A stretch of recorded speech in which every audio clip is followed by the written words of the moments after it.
¿Qué tal, amigos? Iniciamos una nueva edición de CNC Matinal. Las actividades legislativas son intensas y hoy tendremos sesión plenaria por la tarde. Acude la ministra de Salud a responder el pliego interpelatorio. Todos los detalles los tendrá primero en la plataforma informativa de CNC. Ahora los invito a ver los titulares del día. Jefa de gabinete ministerial aseguró que gobierno no se distraerá más en afirmaciones que realice López Meneses. Dijo que sus ministros ya no responderán sobre este caso. El presidente de Comisión de Fiscalización descartó toda posibilidad de citar a Nadine Heredia para responder sobre aportes de mineros ilegales a campaña electoral de 2011. Defensor del Pueblo advirtió serios factores de riesgo en la realización de la segunda vuelta electoral en las regiones. Fue al presentarse ante Comisión de Constitución. Universidad San Marcos impartirá cursos de seguridad nacional a sus alumnos. El objetivo, evitar que sean captados por ideologías extremistas. Presidente de la Sociedad Nacional de Radio y Televisión destacó la libertad de prensa en el país. Fue luego de visitar a titular del Congreso y ofrecer apoyo a difusión del trabajo legislativo. Iniciamos contándoles que la presidenta del Consejo de Ministros, Ana Jara, refirió que ha instruido a los integrantes de su gabinete a no responder las aseveraciones de Óscar López Meneses. Dijo que el gobierno ya no se distraerá más con las afirmaciones de este controvertido personaje. Nosotros no nos vamos a distraer en temas que quieran traernos a colación y enfocarnos a esos titulares de gente que en su momento han sido operarios del montesinismo. Ya estaría que nosotros vamos a estar distrayendo nuestras responsabilidades en esos temas. Estamos trabajando y queremos seguir trabajando y por eso es necesario seguir fortaleciendo la confianza para incrementar nuestros índices de crecimiento económico. Nosotros como gobierno nos hemos pronunciado de forma clara y contundente hace algunos días. La opinión oficial del Poder Ejecutivo ya ha sido dada y no tenemos nada más que opinar sobre eso. Ya continuarán en los canales correspondientes dentro del fuero parlamentario las investigaciones del caso. Nosotros hacemos lo nuestro, es decir, nuestro trabajo es gobernar y de ese norte no nos van a distraer. He instruido a los ministros de Estado que forman parte de mi gabinete a no pronunciarnos más sobre el caso López Meneses porque la respuesta institucional la ha dado la primera ministra. Nosotros nos abocamos a nuestra agenda. Y nuestra agenda es generar desarrollo, nuestra agenda es fortalecer confianza. El presidente de la Comisión de Fiscalización descartó de plano citar a la primera dama, Nadine Heredia, a fin de que responda por los supuestos aportes mineros y mineros informales a la campaña electoral del año 2011. Veamos por qué. ¿Citar a la primera dama a la Comisión de Fiscalización con eso? Como le digo, no procedería porque son aportes privados, ¿no? Son aportes privados, no son aportes no son fondos públicos. Lo que nosotros investigamos es cualquier relacionado con malversación, todo de fondos públicos. Ahora, hay una moción para que se cree una comisión investigadora de este tema. En ese ámbito, ya no en fiscalización, ¿sí podría venir la primera dama a declarar? Bueno, sí, yo creo que ella, como cualquier ciudadano, ¿no? Como presidente de un partido, podría haber esa posibilidad, ¿no? De que se pudiera formar una comisión, bueno, es una comisión especial que puede investigar, ¿no? Como hay una denuncia que se entregaría al congresista Bugataz, es ética la que debe investigar, si es esa relación. Pero un poquito también tenemos que pararle, amigos de prensa, tenemos que ayudar también en el sentido de que todo el mundo denuncia a todo el mundo. Estamos creando un clima de conflicto, de guerra, porque esa es la verdad, de guerra. Y eso que estamos a 2 años todavía, a 1 año y medio de comenzar las elecciones. Esto va a ser algo fatal para el país. Vamos con más información. La segunda vuelta electoral en las regiones muestran serios factores de riesgo. Así lo advirtió el defensor del pueblo ante la Comisión de Constitución. También asistieron el jefe del RENIEC y un representante de la OMP. Veamos. Su informe fue contundente. Eduardo Vega Luna reveló que durante el último proceso electoral, donde se eligieron alcaldes y presidentes regionales, se registraron 119 hechos de violencia en 88 localidades con 8 personas fallecidas y al menos 35 heridos. Que este proceso se ha caracterizado también por hechos de violencia muy graves que han ocasionado la muerte de varias personas y finalmente también de todo lo que estamos debatiendo en este momento. El defensor del pueblo detalló que los incidentes y hechos violentos ocurridos se concentraron en movilizaciones, destrucción de locales y asesinatos de candidatos, entre otros, los cuales se encuentran en proceso de investigación. El mismo día, de las elecciones, el 5 de octubre, se registraron 119 hechos de violencia en 88 localidades. Estas 88 localidades están en mayor medida en las siguientes regiones: Ancash, con 9 localidades con hechos de violencia, Lima, provincias, con 9 también, Huancavelica con 8, Lambayeque con 7, San Martín con 7, Ica y Cajamarca con 6 respectivamente. Según la Defensoría del Pueblo, las causas inmediatas de estos incidentes son en un 39% por el llamado voto golondrino, en un 35% por cuestionamiento a reelección de autoridades y en un 26% por cuestionamientos a la actuación de algún funcionario electoral, lo que está relacionado, según Vega Luna, a fondos ilegales de financiamiento y al ingreso de actividades ilícitas a la política. En ese sentido, recomendó tomar las precauciones del caso para la segunda vuelta electoral, que se realizará en 13 regiones del país hasta el momento. Hay que mirar el tema de los votos golondrinos, que ha sido materia de esta amplia sesión. Yo no voy a reiterar más ahí, pero entiendo que hay propuestas ya planteadas. Hay que revisar urgentemente, señor presidente, el tema de la integridad o la honestidad, la idoneidad de los candidatos y de las autoridades elegidas. Voto golondrino que, a decir del jefe de RENIEC, Jorge Luis Irribarren Lazo, es el mayor problema que enfrenta la institución. RENIEC enfrenta no directamente el problema de un golondrinaje. Lo que enfrenta RENIEC es este problema del cambio domiciliario, de este fenómeno de aumentos de trámites de cambio domiciliario, y RENIEC tiene por meta o objetivo distinguir cuáles son los irregulares de los regulares. Ese es el punto que le compete a RENIEC. Si el cambio domiciliario es irregular, es un delito.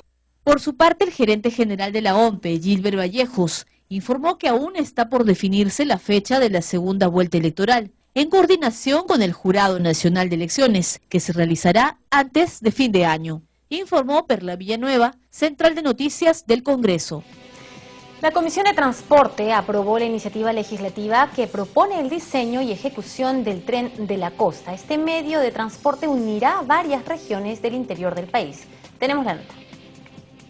Ante la necesidad de interconectar al país, la respuesta del Congreso fue inmediata, al aprobar por unanimidad el proyecto de ley que integrará los departamentos de Ica, Ancash, La Libertad, Lambayeque, Piura y Lima mediante el llamado Tren de la Costa, y cuya ejecución fue declarada de necesidad pública e interés nacional. La congresista Carla Scheffer, autora del proyecto, dijo que este generará una serie de beneficios para los usuarios, como ahorro del 50% en tiempo de viaje de pasajeros, mayor seguridad, entre otros. Si el flujo vehicular sigue creciendo a la misma tasa, sin considerar todo este tipo de proyectos que se vendrían, de los últimos 10 años, en 30 años tendríamos un flujo de 242 millones de vehículos por año en los peajes solo de la costa. En la sesión, el presidente ejecutivo del Ferrocarril Central Andino S.A. y Ferrovía Central Andino, Juan de Dios Olaechea Álvarez Calderón, señaló la necesidad de integrar al país mediante el transporte ferroviario para combatir la extrema pobreza en las poblaciones más alejadas y a la vez conseguir interconexión con países vecinos para facilitar nuestras exportaciones. Si el Estado,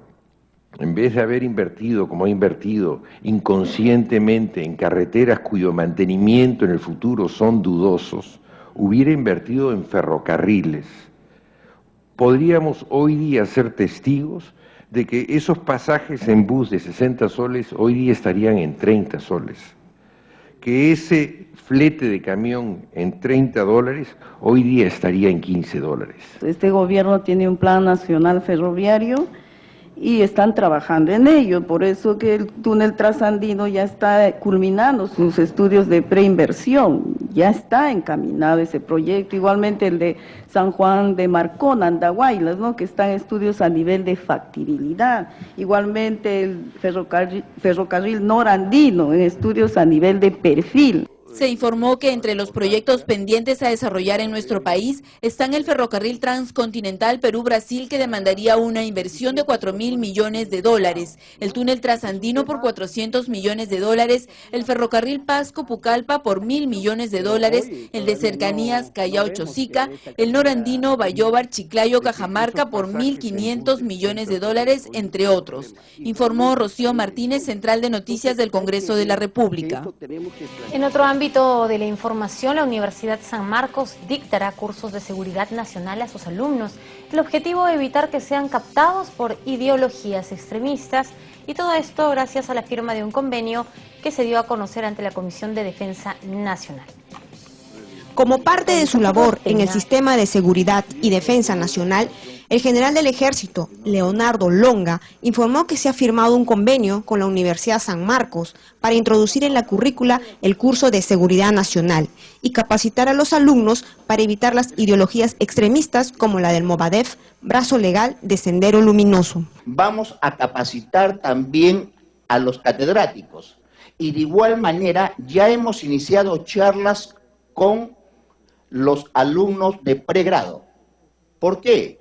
Porque el Movadef sí va y expone sus ideas.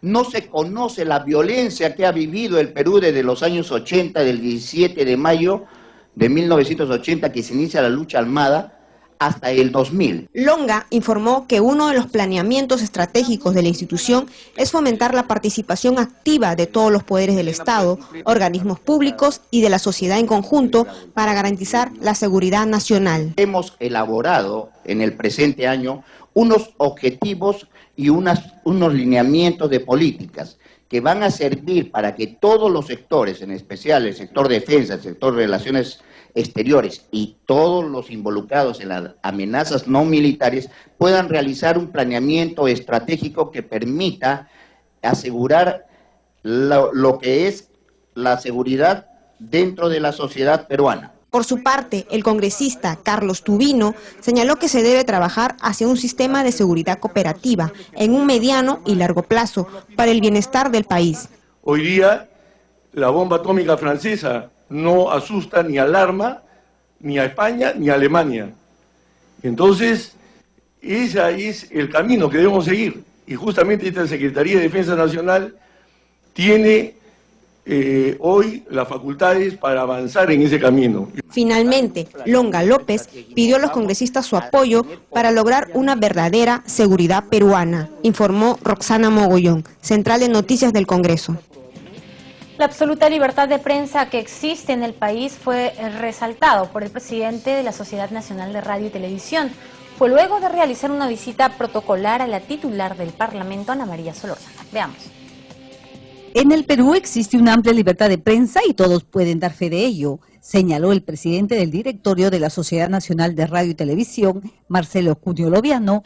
Quien ha paseado por nuestras señales de radio y televisión creo que podrá dar fe que hay amplísima libertad de prensa, no tenemos ningún tipo de coacción de ninguna autoridad y nos desempeñamos de la manera más libre y transparente en el manejo de nuestras comunicaciones e informaciones, ¿no? Fue al ser consultado respecto del último informe emitido por la Sociedad Interamericana de Prensa, SIP, sobre la libertad de prensa en la región y en la que señala que en algunos países de Latinoamérica existen restricciones para el libre ejercicio de la profesión. Simplemente presentarnos como Sociedad Nacional de Radio y Televisión a la presidenta del Congreso, con quien no habíamos tenido todavía una reunión, una visita protocolar realmente, y a darle todo nuestro apoyo como creo medios serios que llegamos hasta el último rincón del país y que podemos colaborar a la difusión de la importante tarea del Congreso, ¿no?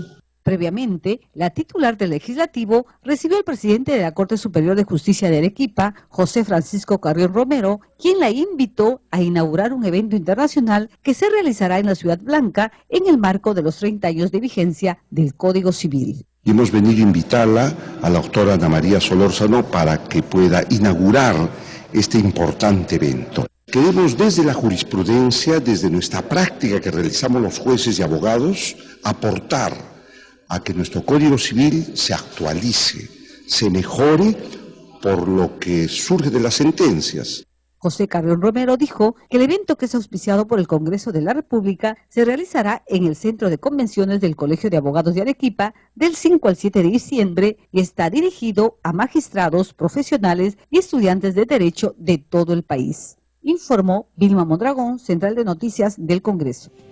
7:48 de la mañana, el debate y aprobación de las reformas políticas y las iniciativas que permitan mejorar el proceso de descentralización en el país demandó la jefa del gabinete ministerial, Ana Jara. Fue en su presentación ante la Comisión de Presupuesto. Veamos.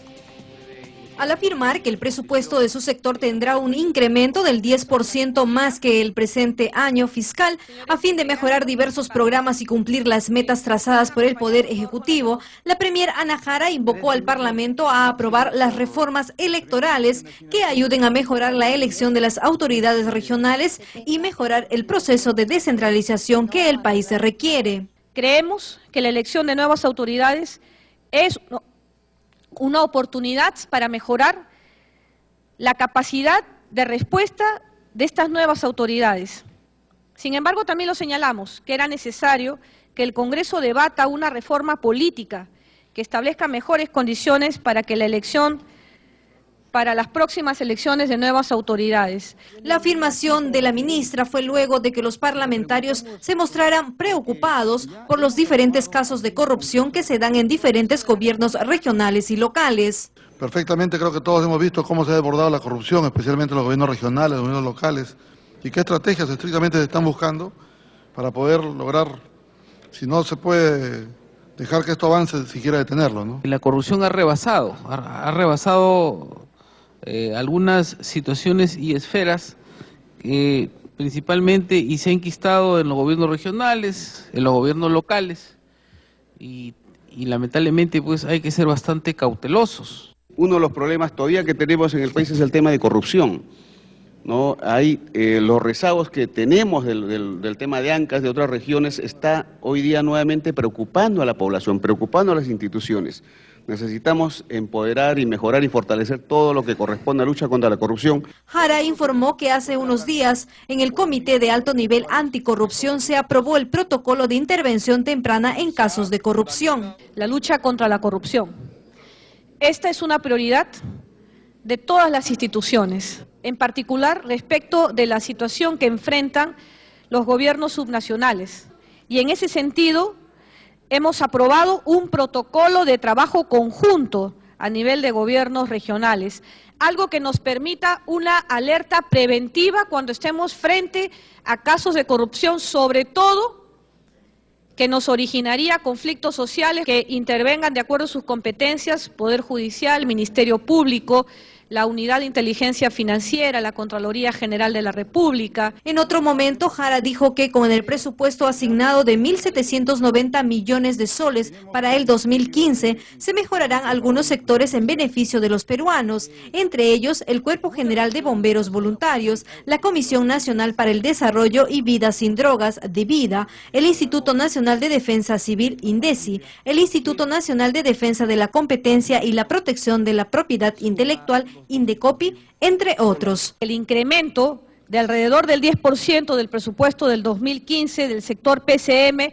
respecto, reitero, del año 2014, se orienta principalmente al fortalecimiento de los programas presupuestales que garantizan la calidad del gasto público. Finalmente, la premier indicó que el gobierno viene apostando por la ciencia, innovación y tecnología, invirtiendo mayor presupuesto en CONCITEP para apoyar al sector productivo. Asimismo, anunció el próximo Censo Nacional Económico que se llevará a cabo en el 2015.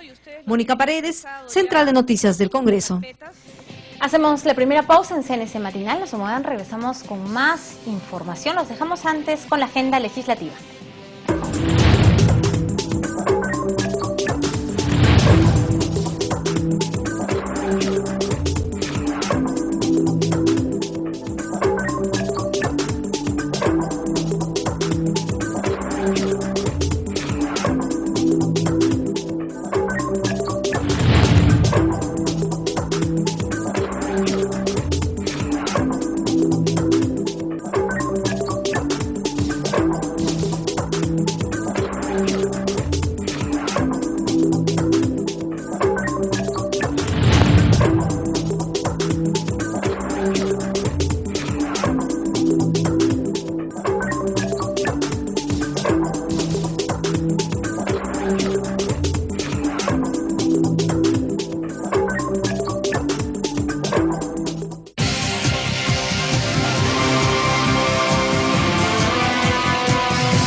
Amigos, a esta hora de la mañana es momento de presentar los titulares del día. Jefa de gabinete ministerial aseguró que gobierno no se distraerá más en afirmaciones que realice López Meneses. Dijo que sus ministros ya no responderán sobre este caso. Presidente de Comisión de Fiscalización descartó toda posibilidad de citar a Nadine Heredia para responder sobre aportes de mineros ilegales a campaña electoral de 2011. Defensor del Pueblo advirtió serios factores de riesgo en la realización de la segunda vuelta electoral en las regiones. Fue al presentarse ante Comisión de Constitución. Universidad San Marcos impartirá cursos de seguridad nacional a sus alumnos. El objetivo, evitar que sean captados por ideologías extremistas. Presidente de la Sociedad Nacional de Radio y Televisión destacó la libertad de prensa en el país. Fue luego de visitar a titular del Congreso y ofrecer apoyo a difusión del trabajo legislativo.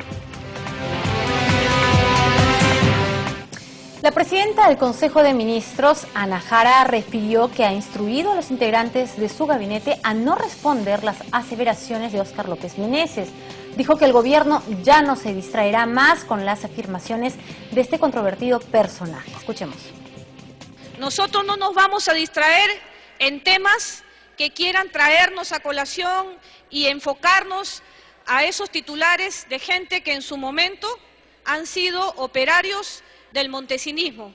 Ya estaría que nosotros nos vamos a estar distrayendo nuestras responsabilidades en esos temas. Estamos trabajando y queremos seguir trabajando y por eso es necesario seguir fortaleciendo la confianza para incrementar nuestros índices de crecimiento económico. Nosotros como gobierno nos hemos pronunciado de forma clara y contundente hace algunos días. La opinión oficial del Poder Ejecutivo ya ha sido dada y no tenemos nada más que opinar sobre eso. Ya continuarán en los canales correspondientes dentro del fuero parlamentario las investigaciones del caso.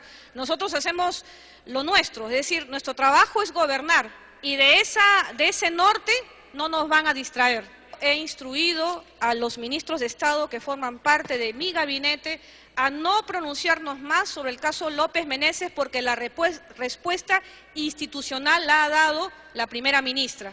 Nosotros nos abocamos a nuestra agenda y nuestra agenda es generar desarrollo, nuestra agenda es fortalecer confianza.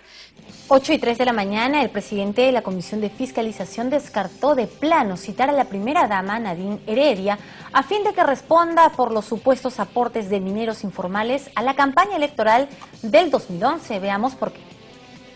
¿Citar a la primera dama a la Comisión de Fiscalización con eso?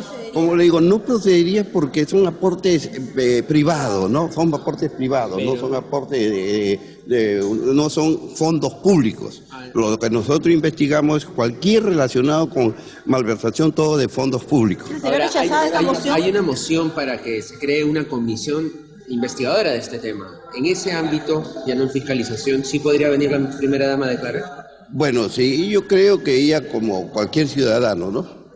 Como presidente de un partido, podría ver esa posibilidad, ¿no? De que se pudiera formar una comisión, bueno, es una comisión especial que puede investigar, ¿no? Como hay una denuncia que se entregaría al congresista Bugatazo, es ética la que debe investigar, si es esa relación.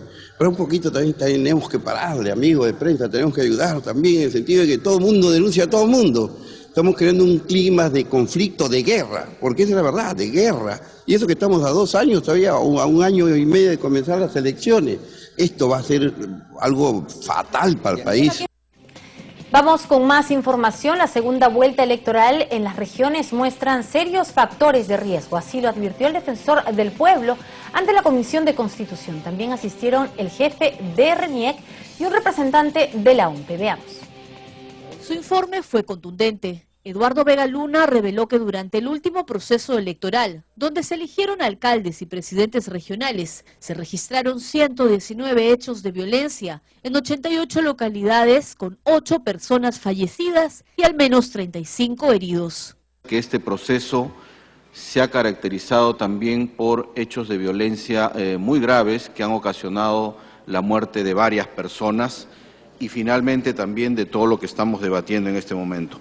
El defensor del pueblo detalló que los incidentes y hechos violentos ocurridos se concentraron en movilizaciones, destrucción de locales y asesinatos de candidatos, entre otros, los cuales se encuentran en proceso de investigación.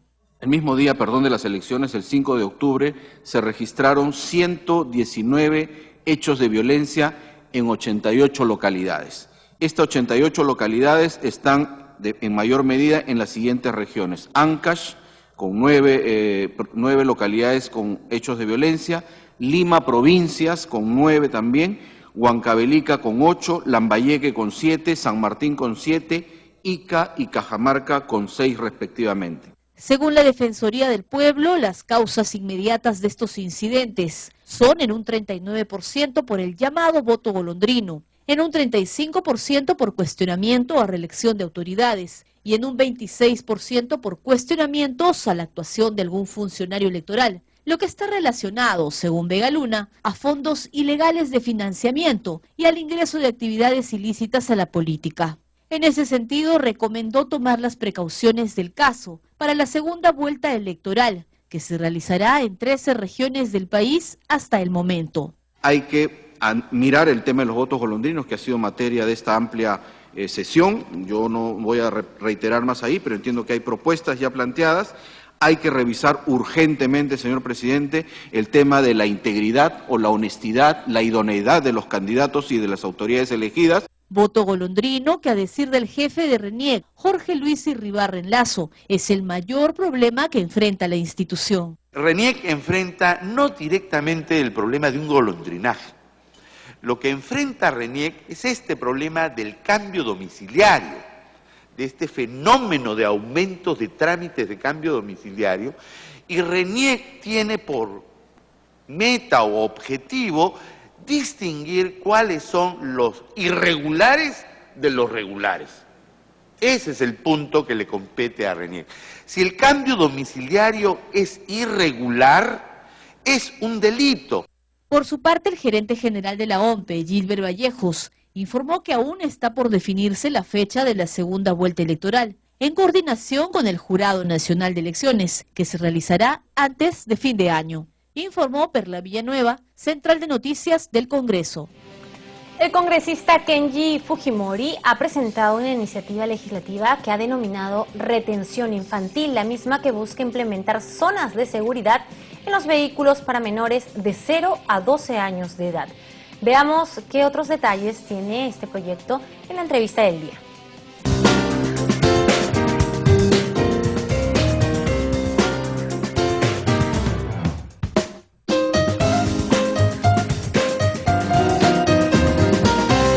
¿Cómo están, amigos del canal del Congreso? Vamos a hablar ahora sobre un tema de seguridad vial, la importancia de que nuestros hijos, cuando viajan en un vehículo, estén protegidos.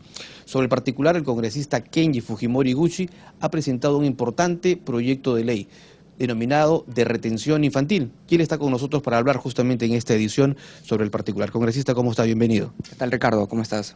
Cuéntenos en qué consiste esta iniciativa, que entiendo está dirigida, en primer término, a niños de 0 a 2 años. De 0 a 12 años. Y luego ya a 12 años, ¿verdad? Así es.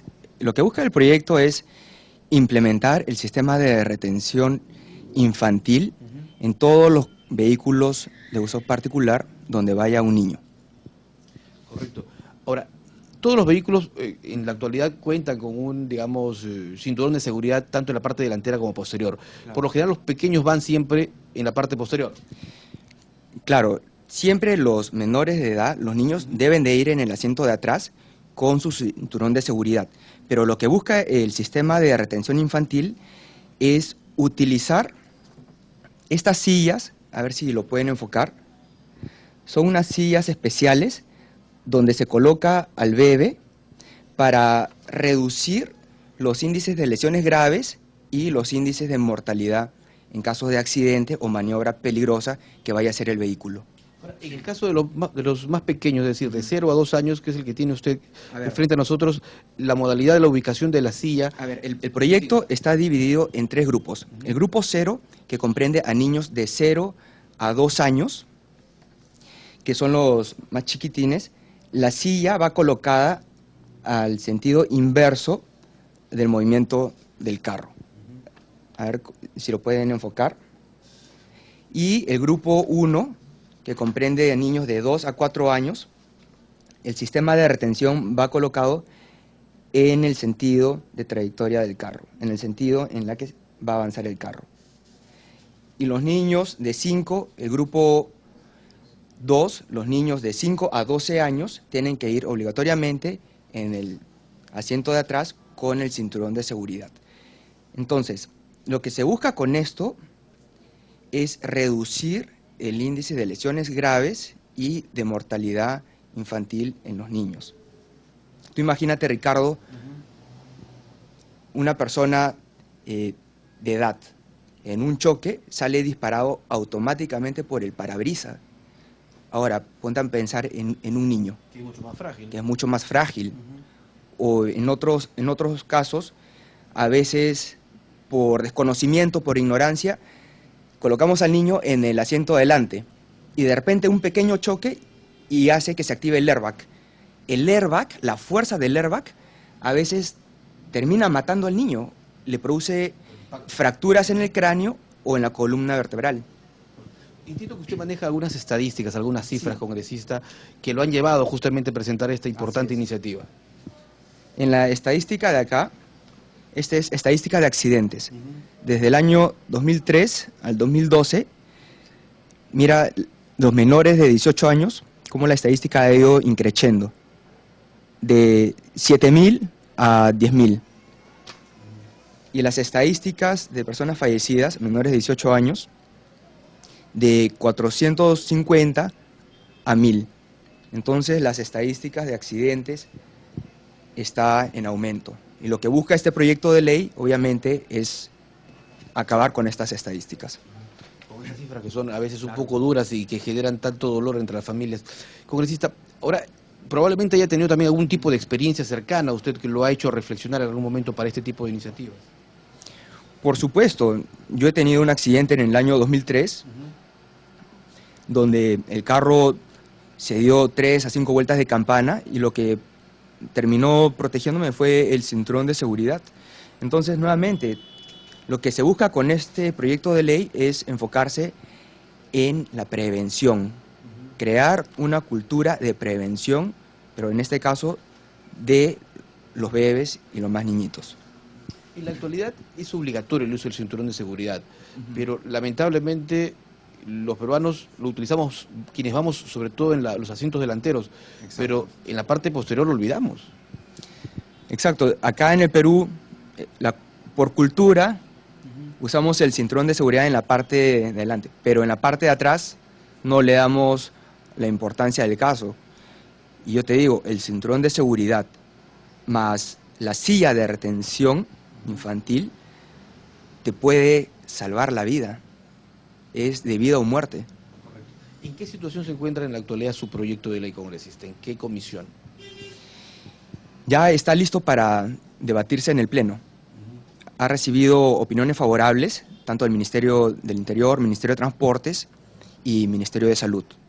Ahora lo que se viene va a ser el debate en el Pleno y ahí sumar fuerzas junto con los medios de comunicación para construir esta cultura de prevención.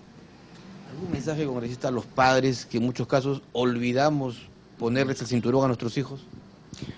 Por supuesto, a todos los padres de familia, los niños de 0 a 12 años siempre tienen que estar sentaditos con su cinturón de seguridad en la parte de atrás del carro.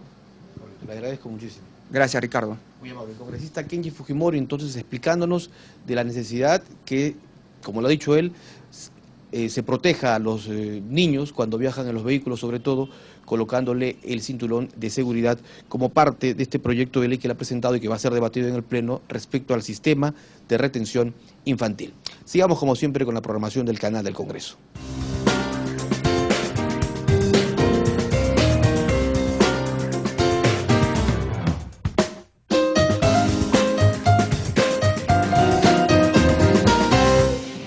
Y cuarto de la mañana, el viceministro de Hacienda, Carlos Oliva, se encargó de sustentar el presupuesto de su sector para el año 2015 ante la Comisión de Presupuesto.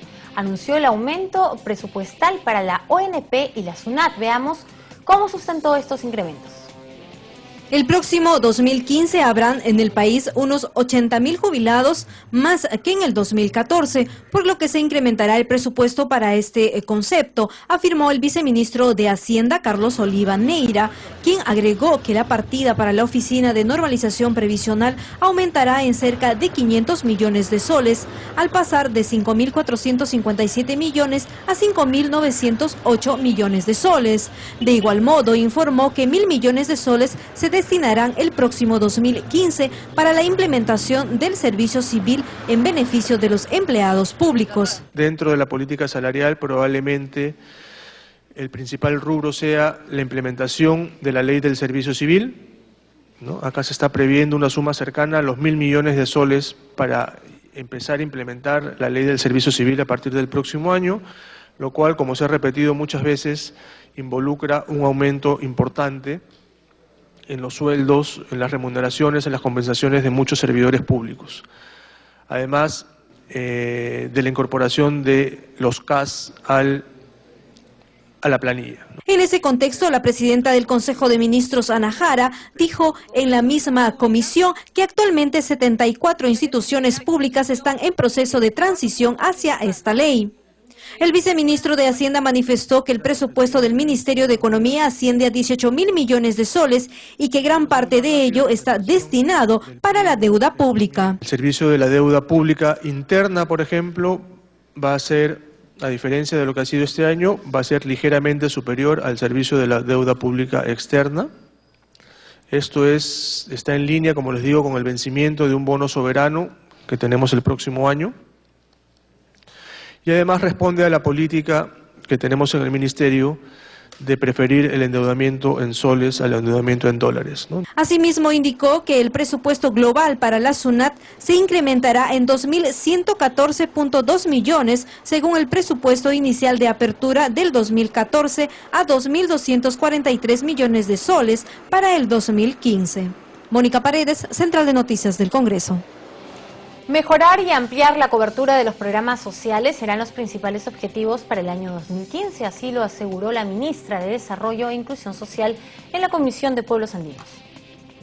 1.130 millones este año para Jaliwarma y para el próximo año estamos solicitando al Congreso 1.000 millones más, 4.400 millones para los 5 programas sociales, para ir consolidando, perfeccionando, ampliando cobertura. Previamente, al informar sobre la implementación y mejoramiento de los programas sociales, la titular del MIDIS, Paola Bustamante, explicó sobre lo que será el lanzamiento de un paquete normativo dispuesto por el gobierno para lograr el acceso de las comunidades nativas de la Amazonía a los servicios, entre los que destaca la ampliación del servicio alimentario del programa Caliwarma a los colegios de nivel secundario de esa zona del país. Una política muy agresiva para llegar a la zona rural, altoandina, amazónica, con un compromiso real del gobierno destinando recursos. Tenemos 3.400 millones, como se señaló hace un momento, para los 5 programas sociales. En ese sentido, los parlamentarios saludaron la iniciativa que permitirá que las comunidades nativas e indígenas de la Amazonía puedan acceder a los programas sociales. Se han resuelto 2 problemas de los más graves en el tema de pueblos indígenas. Esperamos que el proceso de implementación sea igual de eficiente y si no, desde aquí cordialmente se lo haremos saber para que se puedan hacer las medidas correctivas. Dejarle solamente una última preocupación, que es la difusión. Otro de los problemas que tenemos con los pueblos amazónicos y andinos es que esto es muy complicado de asimilar. En el programa de Jaliwarma, por ejemplo, hay una comunidad, un centro poblado como Quimbalbrae, Gentabamba, donde la directora me dice, congresistas, nos han disminuido la ración, y ya no llega y no alcanza para los niños. Entonces, de la cantidad que se le da, también ha disminuido, ¿no? Al referirse a los pueblos indígenas amazónicos, la titular del MIDI dijo que existen 2.084 centros poblados de 11 departamentos que incluyen 66.446 hogares, de los cuales el 75% de la población reside en los departamentos de Loreto, Junín, Amazonas y Ucayali, siendo su condición de pobreza extrema. Explicó que en coordinación con la RENIEC vienen coordinando la emisión del DNI para iniciar el proceso de evaluación de potenciales usuarios.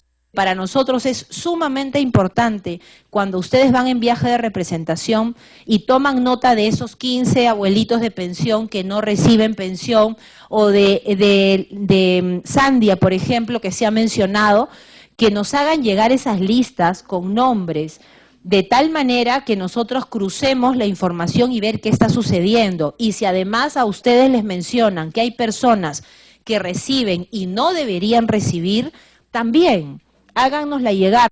También resaltó que para mejorar la calidad de vida de las personas adultas de 65 años que viven en condición de pobreza, se viene realizando una transferencia de 250 nuevos soles de forma bimestral, y negó que este monto no llegue, toda vez que el Banco de la Nación recibe oportunamente los dineros para su entrega. Informó Susana Espinosa, Central de Noticias del Congreso.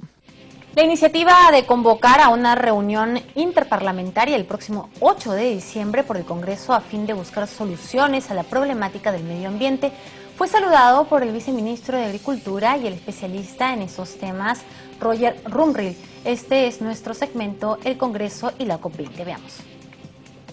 Ante la creciente demanda de alimentos para satisfacer los mercados nacionales e internacionales, existe una presión por el bosque, presión por los suelos, presión por el agua, acompañado de un mal uso del agua hasta el momento, ¿no es cierto? Malas prácticas, baja productividad de la agricultura, que presiona por el bosque, que presiona por el suelo y hace que su uso sea a veces ineficiente, no sea mejor aprovechado. El cambio climático, por otro lado, está exigiendo que el país pueda desarrollar programas de mitigación para tener una producción carbono neutral, porque en los próximos años el mercado internacional va a exigir que los productos que se exporten simplemente tengan un sello de carbono neutral que combata los gases de efecto invernadero, y el Perú tiene que prepararse. Y qué bien que nuestros legisladores, nuestros congresistas, quienes tienen que apoyarnos con las políticas, puedan comenzar a integrar estos temas, que son súper urgentes.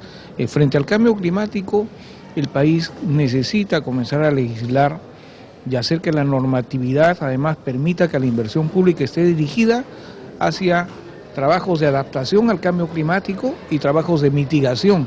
El Congreso, el Estado, en fin, todas las organizaciones coordinen con los pueblos indígenas.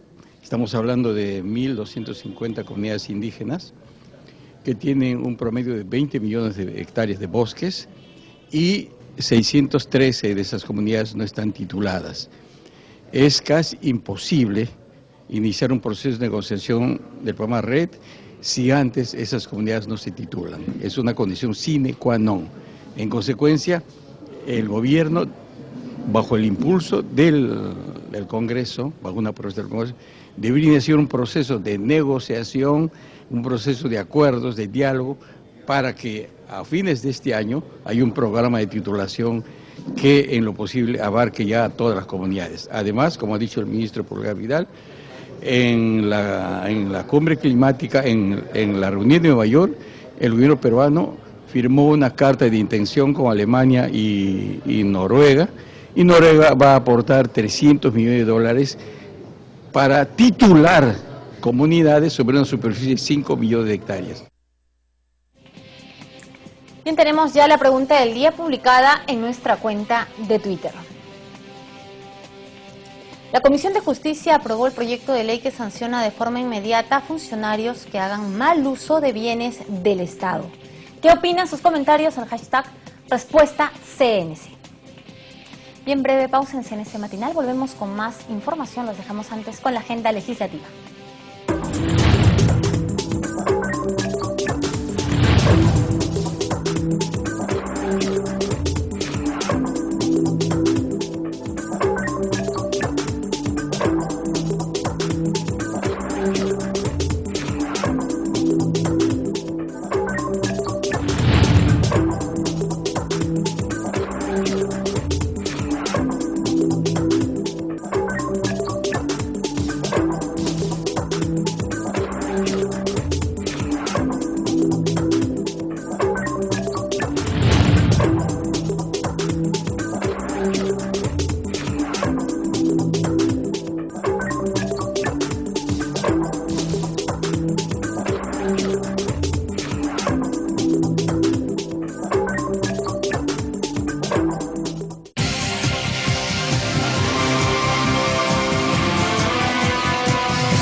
8:30 de la mañana, es momento de presentar los titulares del día.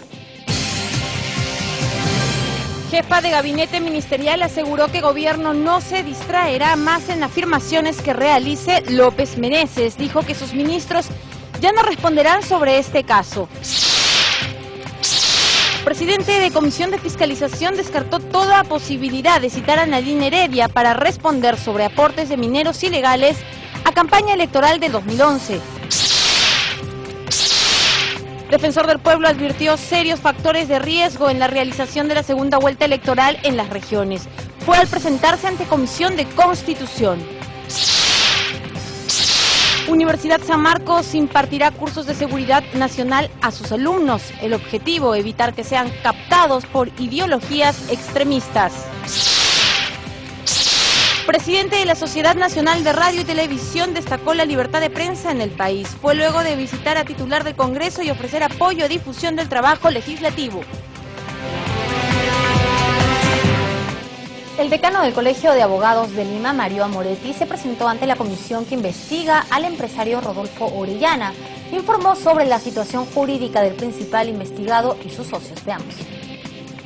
Para aclarar los presuntos malos manejos del empresario Rodolfo Orellana en el Colegio de Abogados de Lima, fue citado el decano de esa orden, Mario Amoretti Pachas, quien informó que ya se viene realizando una reorganización en su institución. Hemos reorganizado también la dirección de ética porque, bueno, está bien que se diga de que no vamos a sancionar, no. Hay que sancionar a quienes verdaderamente han cometido una irregularidad y continuamente ya tenemos pronunciamientos de la Dirección de Ética y tiene que ser ventilado por el Tribunal de Honor. Los integrantes de la comisión preguntaron al decano sobre las ramificaciones de la organización del empresario, al que se le investiga por presuntas apropiaciones ilícitas de bienes del Estado, valiéndose de contactos con funcionarios públicos. De los últimos audios difundidos el día de ayer, muy preocupante porque ahí se ve claramente cómo es que una interlocutora del señor Jiménez dice que ya tienen a los dos vocales de la Corte Suprema. También acudieron el asesor y el gerente de asesoría jurídica de la Municipalidad de Ate, en representación del alcalde Óscar Benavides Magino, para informar sobre el cambio de uso de terrenos. ¿Dónde están las consultas? ¿Hay notarios en las consultas? ¿Los vecinos han opinado? ¿Dónde están la opinión de los vecinos? Que nos traigan todos esos documentos. Vamos a analizar uno a uno los vecinos, uno a uno las consultas que ha hecho la municipalidad, uno a uno vamos a revisar los recibos, los impuestos que pueden haber pagado. Hay que pedir una auditoría a la Contraloría del Presidente para que ella vea si han pagado impuestos o no hasta el día de hoy y cuánto pagaban antes. Y finalmente el presidente se lavan las manos y dice que no sabían que había traficantes de terreno. ¿No se sabe?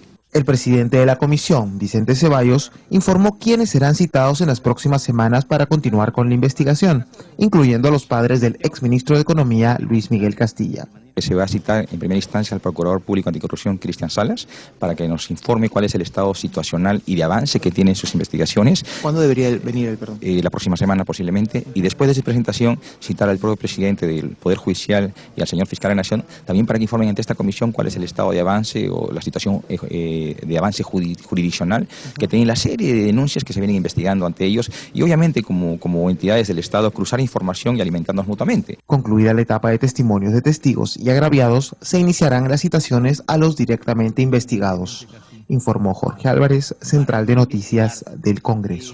En otro momento de la sesión, la Comisión Orellana recibió a varios funcionarios del gobierno regional de Huancavelica. Ellos hicieron nuevas revelaciones de estafas millonarias, pero más detalles para conocerlos vamos a enlazarnos con nuestro compañero Jorge Álvarez. Adelante, Jorge. Buenos días. Gracias, Karina. Nos encontramos con el congresista Víctor García Belaúnde, quien es parte de la Comisión Orellana que precisamente investiga los nexos del empresario Rodolfo Orellana con altos funcionarios del Estado. Congresista, continúan los hallazgos luego de recibir los testimonios de los testigos. Sí, claro. En esta vez hemos tenido a los funcionarios del gobierno de Huancavelica y hay pues 8 cartas fianzas, bambas por decirlo de alguna manera, que representan más de 2 millones de soles que no van a poder ser cobrados porque todos sabemos que Copex y la otra cooperativa del Grupo Orellana también son cooperativas fachada, fantasmas, y por lo tanto no hay nada que que se pueda reclamar de ellas si es que las obras no están cumplidas, y en este caso parecería que no están terminadas ni van a ser terminadas.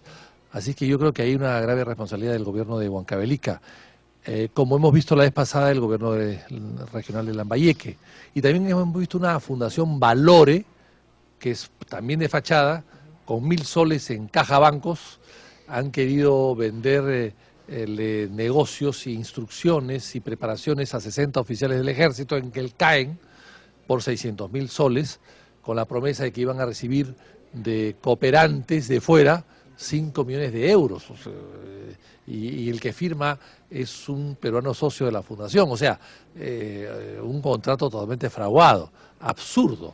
Es decir, sin propiedades, ni siquiera automóviles, con una fundación hecha en base a escritorios usados y con el presidente de la fundación con deudas personales de 5.000 soles, no van a recibir en la vida, pues salvo que sea un milagro de Dios, 3 o 5 millones de euros para hacer qué cosa, proyectos que no los han traído ni los han presentado, o sea, todo de fachada. Congresista, sobre las cartas fianza de COPEX, parece que ha sido un sistema que se ha replicado en varios gobiernos regionales. Sí, esto es porque hay una complicidad, eso no es gratis, ¿no? Eso no es, porque la SBS, que es la Superintendencia de Banca y Seguros, había hecho ya algunos comunicados públicos que leen los funcionarios del Estado, es evidente. Quizás no lo lea el común de los mortales, pero los funcionarios públicos leen los comunicados públicos de instituciones del Estado tan importantes con la SBS, que habían advertido desde el año 2009, habían advertido a los gobiernos y a las municipalidades que no acepten cartas fianzas de cooperativas no reconocidas, que no estaban reconocidas casi todas, salvo una o dos, el resto no estaban reconocidas por las EBC y no podían emitir cartas fianzas porque estaban prohibidas por ley de la República, por ley. Y aún así muchas han aceptado. Evidentemente estamos hablando de complicidad. Eso es complicidad. ¿Es atendible la respuesta de los funcionarios del gobierno regional que indican que ellos simplemente estaban renovando estas cartas? No, pues tú no puedes aceptar una renovación de una carta que no tiene ningún valor. Eso es complicidad, no es ignorancia, es complicidad. Ahora, sobre el señor Rodolfo Orellana, usted ha manifestado también que es posible que incluso ya haya fugado del país. Mire, la información que ha salido en una revista local ayer creo es que estaría en Guayaquil, en Ecuador, y que había fugado con una entidad diferente. No lo sé. Eso lo dice la revista. Cualquier persona pensaría que puede ser cierta la noticia, es factible la noticia, es un hombre que se mueve con varias identidades, que tiene muchos amigos en la policía, en las autoridades locales, en los ministerios públicos, en el Poder Judicial, por lo tanto es factible, es muy factible que pueda haberse fugado ya a un país vecino. El congresista Becerril manifestó también que algunos de los citados a la comisión han venido con el afán de querer, cuando menos, mentirle a los integrantes de esta comisión. ¿Usted siente lo mismo? Sí, hay algunos que creen pues que somos neófitos, que no sabemos nada, que somos aprendices. No, acá la comisión está muy bien formada de gente madura, gente que sabe, gente de una gran solvencia.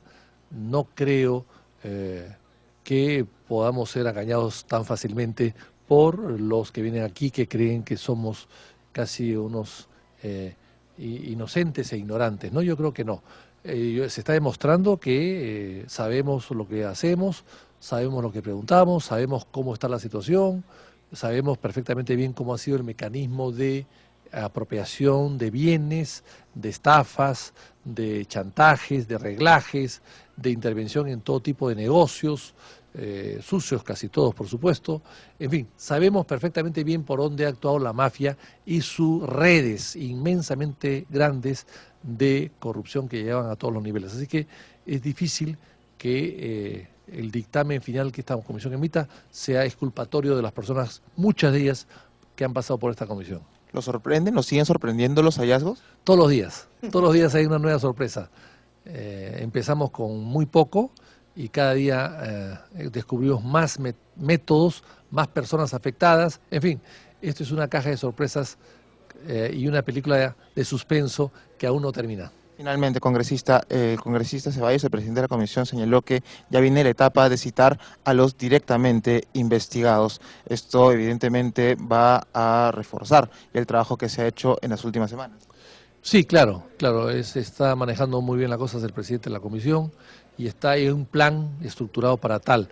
Hay que terminar con los afectados, con las víctimas, y luego pasaremos a los que los convirtieron en víctimas. Eso es un proceso largo, pero creo que la comisión está avanzando bastante bien. Hay reuniones 2 veces por semana, hay 8 o 10 invitados por semana, de tal manera que me parece que la comisión va a buen ritmo. Congresista, muchísimas gracias. Gracias también. Terminamos entonces, eran las declaraciones del congresista Víctor García Belaúnde sobre el trabajo de la comisión que investiga los nexos del empresario Rodolfo Orellana. Adelante, estudios. Bien, gracias por la información, Jorge, pero tenemos ya a Perla Villanueva también enlazados con nosotros desde la sala Miguel Grau. Perla, buenos días, adelante con los detalles. Gracias, Karina, muy buenos días, así es, estamos ya aquí en la sala Miguel Grau Seminario a pocos instantes de que se inicie la sesión de la Comisión de Economía y nos acompaña precisamente su presidente, el congresista Casio Guaire, porque ya se está a la espera de la llegada del presidente del directorio del Banco Central de Reserva del Perú, Julio Velarde, quien el día de hoy tiene que brindar detalles sobre las perspectivas, los resultados de la política monetaria en el contexto nacional e internacional. ¿No es así, congresista? ¿Cómo está? Muy buenos días. Sí, muy buenos días. Efectivamente, va a estar el doctor Julio Velarde dentro de unos minutos probablemente para exponer sobre las políticas monetarias, principalmente como encargado del Banco Central de Reserva. Y estoy seguro que en algún momento ya dio información ante la Comisión de Presupuesto, pero sin embargo en esa oportunidad no dio a conocer las políticas que ahora sí, ya dentro de esta comisión lo va a hacer probablemente, ¿no? Sin duda, otro tema que genera mucha expectativa en la población y que también está el día de hoy agendado en esta sesión, para tratar en esta sesión, es el decreto de archivo de proyecto por el que se propone derogar las normas y disposiciones referidas a la obligación del aporte de los independientes a las AFP, que por cierto ya había sido visto en el Pleno. Esto incluso después de haber pasado al Pleno ha sido ya promovido, derogado definitivamente por el Ejecutivo, y creo que ahora más bien toca hacer todo un trabajo para ver de qué manera, también ver la previsión, ¿no?, al futuro. Y asimismo, hay muchos puntos de vista, algunos incluso han sugerido que esto no debería haber ningún tipo de aporte. Es decir, creo que hay que hacer bastante trabajo dentro de esta comisión para de alguna manera dar ya una visión más adelante, cómo solucionar todo un gran problema de la previsión social que tendríamos en nuestro país. Y en ese sentido estamos hablando de la llamada reforma de las AFP. Obviamente ya tendríamos que ver y analizar también en forma integral de los AFPs, de la UNP, todos estos tipos de seguro que tiene nuestro país, y tal vez hacer un solo seguro ya integral. Aún todavía no podemos definir por el momento nada, porque recién vamos a empezar este trabajo que es de mucha importancia para toda la población peruana. Como usted dice, hay muchas propuestas, hay varias iniciativas legislativas referidas al tema de la reforma de las AFP. Sin embargo, sería bueno, tal vez, y conversábamos en la preentrevista, unificar esto, ¿no? Efectivamente, hay varias propuestas de diferentes congresistas, también hay que escucharlo a los ciudadanos. Es necesario, ¿no?, llegar a un consenso, que todos estemos de acuerdo de qué manera tendría que ser las aseguradoras. En algún momento comentábamos también que las AFPs obviamente no era para solucionar todos los seguros a nivel de nuestro país, era una parte que exclusivamente para todos los trabajadores que estaban considerados dentro de una planilla, que es muy distinto, ¿no?, a que los informales, vamos a decir en ese término de repente, que es más del 60% que existe en nuestro país. Ese es otro tema que tendríamos que también integrarlo a ello, ¿no? Muchas Gracias, congresista, por conversar con nosotros. Sabemos que está ya a punto de recibir al presidente del directorio del Banco Central de Reserva, Julio Velarde, quien ya ha llegado y en pocos minutos va a estar ingresando a la sala Miguel Grau Seminario. Vamos contigo, Karina. Muy buenos días. Bien, gracias por la información, Perla. Vamos a volver más adelante contigo para ya enlazarnos con lo que va a ser el desarrollo de la Comisión de Economía. Vamos con más noticias. La presidenta del Consejo de Ministros, Ana Jara, refirió que ha instruido a los integrantes de su gabinete a no responder las aseveraciones de Óscar López Meneses. Dijo que el gobierno ya no se distraerá más con las afirmaciones de este controvertido personaje. Nosotros no nos vamos a distraer en temas que quieran traernos a colación y enfocarnos a esos titulares de gente que en su momento han sido operarios del montesinismo. Ya estaría que nosotros vamos a estar distrayendo nuestras responsabilidades en esos temas. Estamos trabajando y queremos seguir trabajando y por eso es necesario seguir fortaleciendo la confianza para incrementar nuestros índices de crecimiento económico. Nosotros como gobierno nos hemos pronunciado de forma clara y contundente hace algunos días. La opinión oficial del Poder Ejecutivo ya ha sido dada y no tenemos nada más que opinar sobre eso. Ya continuarán en los canales correspondientes dentro del fuero parlamentario las investigaciones del caso. Nosotros hacemos lo nuestro, es decir, nuestro trabajo es gobernar y de ese norte no nos van a distraer. He instruido a los ministros de Estado que forman parte de mi gabinete a no pronunciarnos más sobre el caso López Meneses porque la respuesta institucional la ha dado la primera ministra. Nosotros nos abocamos a nuestra agenda. Y nuestra agenda es generar desarrollo, nuestra agenda es fortalecer confianza. 8:47 de la mañana, el presidente de la Comisión de Fiscalización descartó de plano citar a la primera dama, Nadine Heredia, a fin de que responda por los supuestos aportes de mineros informales a la campaña electoral del año 2011. Veamos por qué. ¿Citar a la primera dama a la Comisión de Fiscalización con eso? Como le digo, no procedería porque son aportes privados, ¿no? Son aportes privados, pero no son aportes no son fondos públicos. Lo que nosotros investigamos es cualquier relacionado con malversación, todo de fondos públicos. Ahora, hay una moción para que se cree una comisión investigadora de este tema. En ese ámbito, ya no en fiscalización, ¿sí podría venir la primera dama a declarar? Bueno, sí, yo creo que ella, como cualquier ciudadano, ¿no? Como presidente de un partido, podría ver esa posibilidad, ¿no? De que se pudiera formar una comisión, bueno, es una comisión especial que puede investigar, ¿no? Como hay una denuncia que se entregaría al congresista Bugatazo, es ética la que debe investigar, si es de esa relación. Pero un poquito también tenemos que pararle, amigos de prensa, tenemos que ayudar también en el sentido de que todo el mundo denuncia a todo el mundo. Estamos creando un clima de conflicto, de guerra, porque esa es la verdad, de guerra. Y eso que estamos a 2 años todavía, a 1 año y medio de comenzar las elecciones. Esto va a ser algo fatal para el país. Vamos con más información. La segunda vuelta electoral en las regiones muestran serios factores de riesgo, así lo advirtió el defensor del pueblo ante la Comisión de Constitución. También asistieron el jefe de RENIEC y un representante de la OMPE. Veamos. Su informe fue contundente. Eduardo Vega Luna reveló que durante el último proceso electoral, donde se eligieron alcaldes y presidentes regionales, se registraron 119 hechos de violencia en 88 localidades con 8 personas fallecidas y al menos 35 heridos. Que este proceso se ha caracterizado también por hechos de violencia muy graves que han ocasionado la muerte de varias personas y finalmente también de todo lo que estamos debatiendo en este momento. El defensor del pueblo detalló que los incidentes y hechos violentos ocurridos se concentraron en movilizaciones, destrucción de locales y asesinatos de candidatos, entre otros, los cuales se encuentran en proceso de investigación.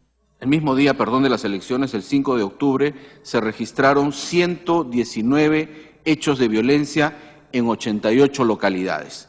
Estas 88 localidades están en mayor medida en las siguientes regiones: Ancash, con 9 localidades con hechos de violencia, Lima, provincias, con 9 también, Huancavelica con 8, Lambayeque con 7, San Martín con 7, Ica y Cajamarca con 6 respectivamente. Según la Defensoría del Pueblo, las causas inmediatas de estos incidentes son en un 39% por el llamado voto golondrino, en un 35% por cuestionamiento a reelección de autoridades y en un 26% por cuestionamientos a la actuación de algún funcionario electoral, lo que está relacionado, según Vega Luna, a fondos ilegales de financiamiento y al ingreso de actividades ilícitas a la política. En ese sentido, recomendó tomar las precauciones del caso para la segunda vuelta electoral, que se realizará en 13 regiones del país hasta el momento. Hay que mirar el tema de los votos golondrinos, que ha sido materia de esta amplia sesión. Yo no voy a reiterar más ahí, pero entiendo que hay propuestas ya planteadas. Hay que revisar urgentemente, señor presidente, el tema de la integridad o la honestidad, la idoneidad de los candidatos y de las autoridades elegidas. Voto golondrino que, a decir del jefe de RENIEC, Jorge Luis Irribarren Lazo, es el mayor problema que enfrenta la institución. RENIEC enfrenta no directamente el problema de un golondrinaje. Lo que enfrenta RENIEC es este problema del cambio domiciliario, de este fenómeno de aumentos de trámites de cambio domiciliario, y RENIEC tiene por meta o objetivo distinguir cuáles son los irregulares de los regulares. Ese es el punto que le compete a RENIEC. Si el cambio domiciliario es irregular, es un delito. Por su parte, el gerente general de la OMPE, Gilbert Vallejos, informó que aún está por definirse la fecha de la segunda vuelta electoral, en coordinación con el Jurado Nacional de Elecciones, que se realizará antes de fin de año. Informó Perla Villanueva, Central de Noticias del Congreso. La Comisión de Transporte aprobó la iniciativa legislativa que propone el diseño y ejecución del Tren de la Costa. Este medio de transporte unirá a varias regiones del interior del país. Tenemos el informe.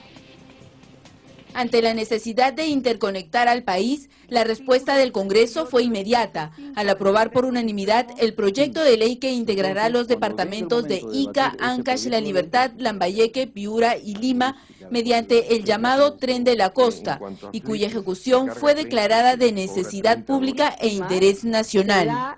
La congresista Carla Scheffer, autora del proyecto, dijo que este generará una serie de beneficios para los usuarios, como ahorro del 50% en tiempo de viaje de pasajeros, mayor seguridad, entre otros. Si el flujo vehicular sigue creciendo a la misma tasa, sin considerar todo este tipo de proyectos que se vendrían, de los últimos 10 años, en 30 años tendríamos un flujo de 242 millones de vehículos por año en los peajes solo de la costa. En la sesión, el presidente ejecutivo del Ferrocarril Central Andino S.A. y Ferrovía Central Andino, Juan de Dios Olaechea Álvarez Calderón, señaló la necesidad de integrar al país mediante el transporte ferroviario para combatir la extrema pobreza en las poblaciones más alejadas y a la vez conseguir interconexión con países vecinos para facilitar nuestras exportaciones. Si el Estado, en vez de haber invertido, como ha invertido, inconscientemente en carreteras cuyo mantenimiento en el futuro son dudosos, hubiera invertido en ferrocarriles, podríamos hoy día ser testigos de que esos pasajes en bus de 60 soles hoy día estarían en 30 soles, que ese flete de camión en $30 hoy día estaría en $15. Este gobierno tiene un plan nacional ferroviario y están trabajando en ello, por eso que el túnel trasandino ya está culminando sus estudios de preinversión, ya está encaminado ese proyecto, igualmente el de San Juan de Marcón, Andahuaylas, ¿no?, que está en estudios a nivel de factibilidad, igualmente el ferrocarril norandino en estudios a nivel de perfil. Se informó que entre los proyectos pendientes a desarrollar en nuestro país están el ferrocarril transcontinental Perú-Brasil, que demandaría una inversión de $4.000 millones, el túnel trasandino por $400 millones, el ferrocarril Pasco-Pucallpa por $1.000 millones, el de cercanías Callao-Chosica, el norandino Bayobar-Chiclayo-Cajamarca por $1.500 millones, entre otros. Informó Rocío Martínez, Central de Noticias del Congreso de la República. Bien, y tenemos ya los comentarios de nuestros televidentes respecto a la pregunta del día. La Comisión de Justicia aprobó el proyecto de ley que sanciona de forma inmediata a funcionarios que hagan mal uso de bienes del Estado. ¿Qué opinan? Juan Pablo nos dice, ojalá se dé para que quede claro que los recursos del Estado le pertenecen a todos los peruanos y no exclusivamente a ellos. Cristel Marín nos comenta, me parece lo más justo y que esta sanción se dé de forma inmediata, sirve para evitar encubrimientos. Lito también opina y nos dice, importante eso de la sanción inmediata, a separar a esos malos elementos. Paco Montero opina, a buena hora, no se puede permitir ese tipo de comportamientos, sobre todo viniendo de funcionarios públicos. Ricardo también nos dice, este caso es muy común, los reportajes de prensa siempre hablan de este abuso de algunos funcionarios, que la sanción se dé. Y Sandra Escobar opina, buena iniciativa que la sanción, como dicen, sea realmente inmediata. Bien amigos, llegamos al final del noticiero. Nosotros los dejamos con Perla Villanueva, que se encuentra ya en la sala Miguel Grau con el desarrollo de la Comisión de Economía. Adelante, Perla.